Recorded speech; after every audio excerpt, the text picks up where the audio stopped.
Number 2 पर है teeth whitener, दांत को सफ़ेद चमकाने के लिए।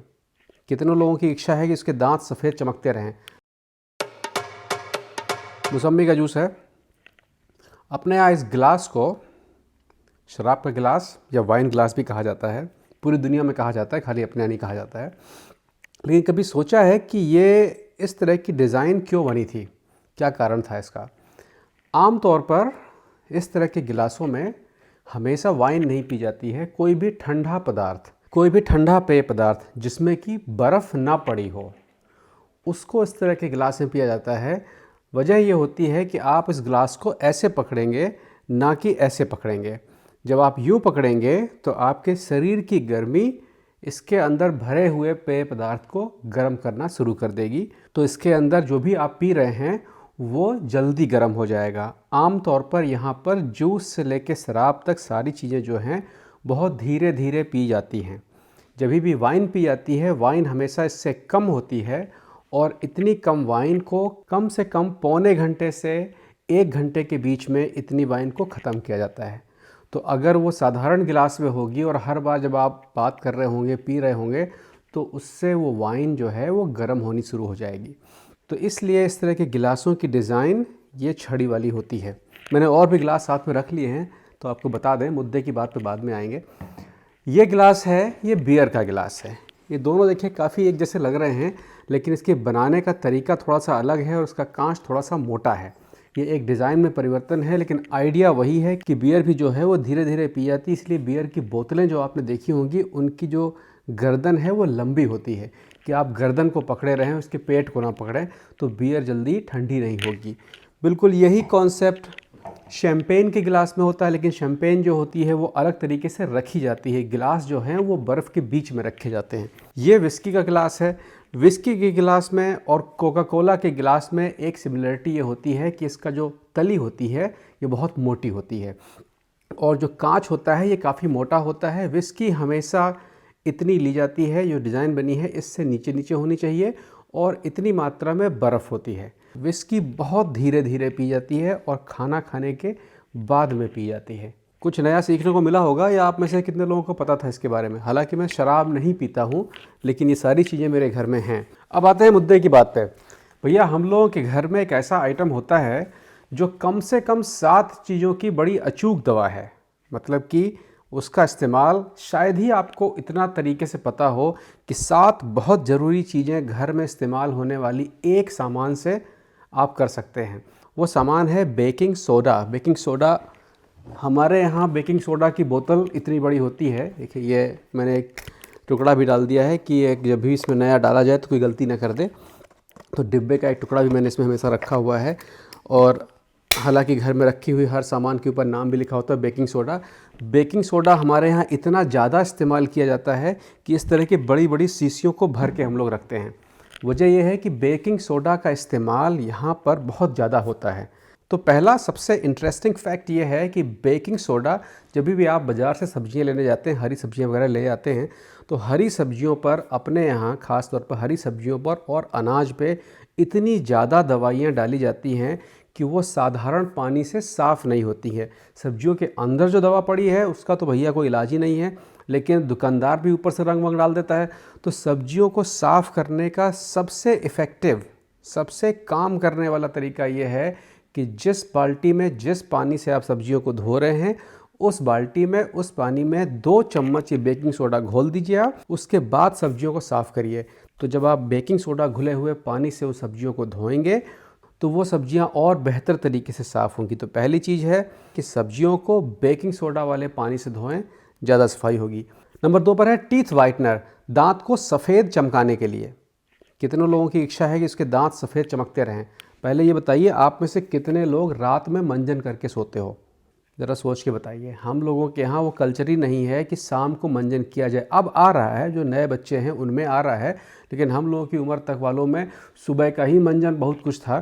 तो शाम का मंजन का महत्व नहीं है, जबकि वैज्ञानिक तौर पर सुबह के मंजन की ज़रूरत ही नहीं है। सुबह का मंजन केवल आपकी सांस की बदबू को कम करने या हटाने में काम आता है।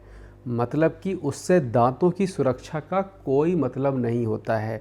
दांतों की असुरक्षा तब होती है जब आप खाना खा के बिना मंजन किए, बिना मुंह साफ़ किए हुए सो जाते हैं और आपका खाना जो होता है वो पूरी रात उस दांत में उस जगह पर फंसा रहता है और सड़ना शुरू हो जाता है। कोई भी खाना 30 डिग्री टेम्परेचर के ऊपर अगर रखा है तो वो कुछ घंटे के बाद सड़ने लगेगा। शरीर के अंदर का तापमान 35 से 37 के आसपास होता है। रात में हमारा मुंह थूक भी नया नहीं बनाता है, चुपचाप पड़े रहते हैं और गुटकते भी नहीं है उसको, इसीलिए जब सुबह सो के उठते हैं तो हमारे मुंह से बदबू आ रही होती है। वो बदबू होती है आपके शाम के खाए हुए खाने की, जो खाना आपके दांतों में फंसा रह गया था।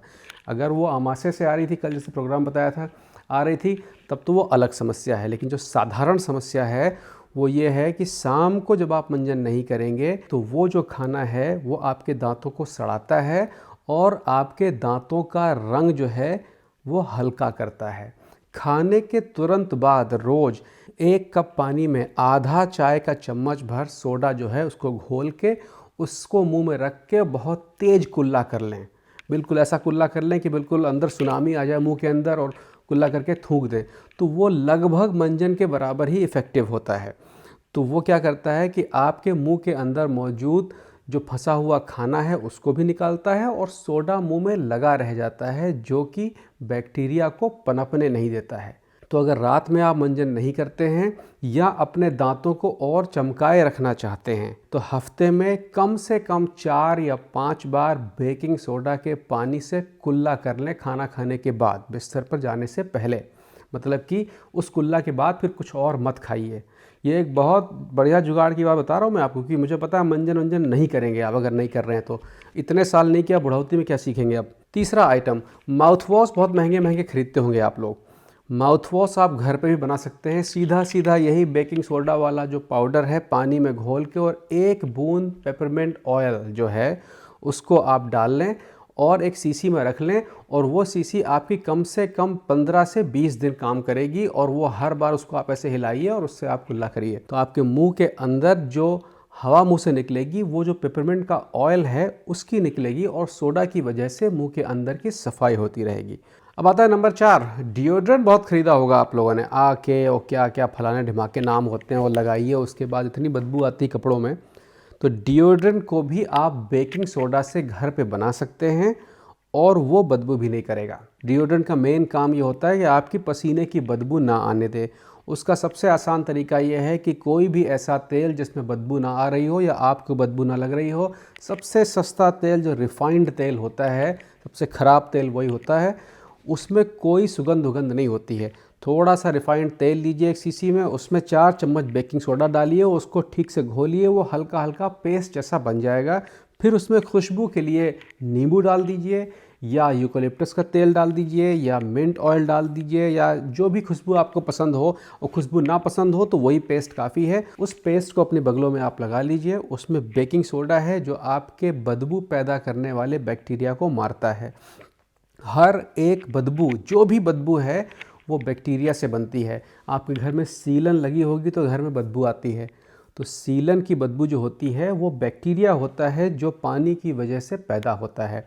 आपके बाथरूमों में जो बदबू आती है, सीलन जैसी बदबू आती है, वो भी बैक्टीरिया है। हर बदबू, कोई भी बदबू है वो बैक्टीरिया होता है। और ये जो बेकिंग सोडा है वो बैक्टीरिया किलर है, बैक्टीरिया को मारता है। तो वो आप तेल के माध्यम से जब वो बेकिंग सोडा लगा लेंगे तो वो तेल उस सोडा को चिपकाए रखेगा और वो सोडा, वो पेस्ट जो आपने बनाया है, वो डिओड्रेंट का काम करेगा। नंबर 5, दाद खाद खुजली।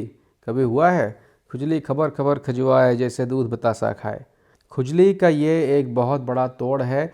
खुजली के दाने के ऊपर, जहाँ भी खुजली आपको हो रही है, खुजली खास तौर पे अगर उसमें से पानी बह रहा है, सीधे बेकिंग पाउडर लगा लीजिए। कुछ नहीं करना है, किसी में मिलाना नहीं है, कुछ नहीं करना, सीधे बेकिंग पाउडर वहाँ लगा लीजिए।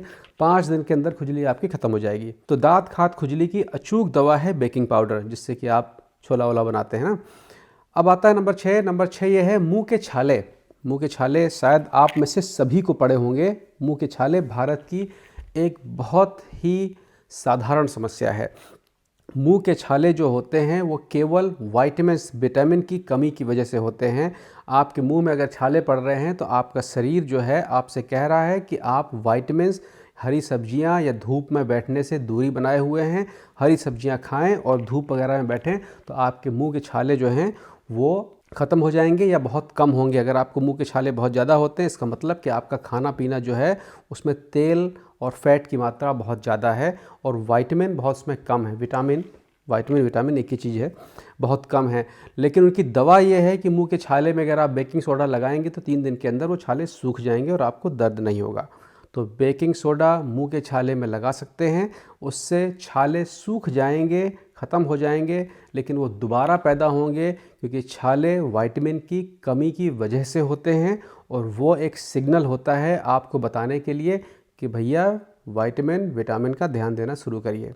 नंबर 7, आपके नाखून अगर एक तरफ से ख़राब हो रहे हैं या बहुत सही तरीके से नहीं घूमे हुए हैं या नाखून टूट जाते हैं, इसका मतलब ये है कि आपका पेट आपके खाने को ठीक से नहीं पचा रहा है। तो उसमें हफ्ते में 2 बार आधा चम्मच बेकिंग सोडा पानी में घोलकर पीने से आराम मिलता है, मतलब कि आपका हाजमा थोड़ा सा बेहतर होता है। लेकिन ये उनके लिए है जिनको पेट संबंधित कोई और बीमारी नहीं है।